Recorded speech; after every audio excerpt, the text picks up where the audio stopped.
You know what's scary? Not the fact that we spend hours on our phones.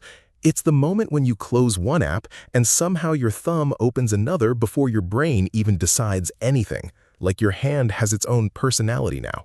1 second, you're checking one notification, next thing you know, it's dark outside, your neck hurts, and somehow you know the exact skincare routine of a stranger living 3 countries away. And the weirdest part? You weren't even enjoying it.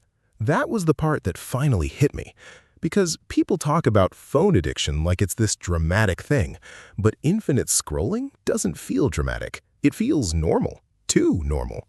It's waking up and instantly checking your phone before your eyes can even focus. It's opening Instagram while watching YouTube. It's checking notifications during a movie you were excited to watch. It's reaching for your phone during a 7-second elevator ride like your brain is allergic to silence.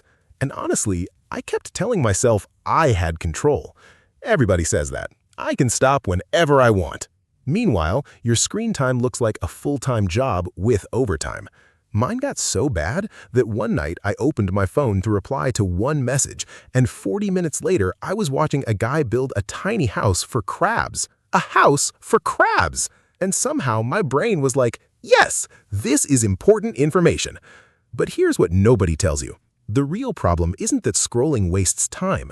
The real problem is what it slowly steals from your mind, your attention, your patience, your ability to sit still, even your excitement for normal life. Food feels less interesting, movies feel slower, conversations feel harder.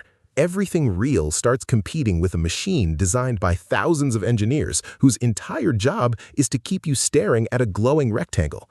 That's not weakness. That's literally what the apps are built to do. And I didn't realize how bad it got until one tiny moment embarrassed me. I was sitting with family, someone was telling a story, and halfway through, I grabbed my phone without even noticing. Not because I got a notification, not because I had something important, just because there was a half-second of silence. That scared me, because if silence feels uncomfortable now, what happens to your brain after years of this? And this is where I tried all the usual advice. Delete apps, turn off notifications, use grayscale mode, digital detox, productivity apps, motivational videos made by people who somehow wake up at 4 a.m. smiling at plants. Some of it helped for 2 days, then my brain adapted like a sneaky little criminal. I'd delete TikTok, then suddenly YouTube Shorts became research. I'd remove Instagram, now I'm reading Reddit threads about whether penguins have knees. Apparently they do, by the way. But none of these fixes lasted because they were fighting the symptom, not the reason. And the reason surprised me. I thought I was addicted to content. I wasn't. I was addicted to escape. That changed everything, because when I looked closely, I only scrolled endlessly during certain moments. When I felt stressed, overwhelmed, lonely, avoiding work, avoiding thoughts, avoiding that uncomfortable feeling that maybe I wasn't doing enough with my life. Scrolling wasn't entertainment anymore. It was anesthesia. A tiny escape hatch from reality. And once I realized that, one sentence completely changed the way I use my phone. Here it is. Before opening an app, ask yourself what you came here for. That's it. Sounds stupidly simple, right? I thought so too. Until I actually tried it. Because most of the time, we don't consciously open apps. We drift into them, like sleepwalking. But that one question interrupts the autopilot. What did I come here for? Reply to a friend? Cool. Watch one video? Fine. Check football scores? Normal. But suddenly you notice when your brain has no answer. That's the dangerous moment. That's when you realize you weren't opening the app for a reason. You were opening it because your mind wanted somewhere to hide. And weirdly, once I noticed that, scrolling became less satisfying because awareness ruins the illusion. It's hard to mindlessly scroll when part of your brain is quietly watching you do it. And no, my life didn't magically become perfect.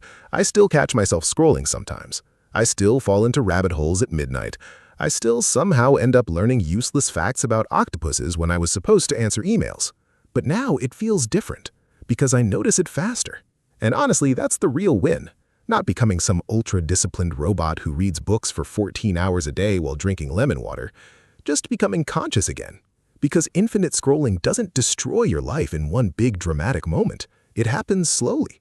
Tiny pieces of attention, tiny moments of presence, tiny opportunities to think, to create, to feel bored, to actually hear your own thoughts, gone one swipe at a time. And maybe that's why silence feels uncomfortable now. We've trained our brains to fear empty moments, but empty moments are where your real life actually starts. Your best ideas show up there. Your real emotions show up there. Your personality shows up there. Not inside an algorithm endlessly feeding you content until 2:13 a.m. while you lie in bed pretending just one more video. So now, every time I unlock my phone, I try to pause for 1 second and ask, what did I come here for? And weirdly, that tiny question gave me back control that motivation never could. Because the opposite of mindless scrolling isn't discipline, it's awareness. And once you finally wake up during the scroll, you realize how much of your life was happening without you.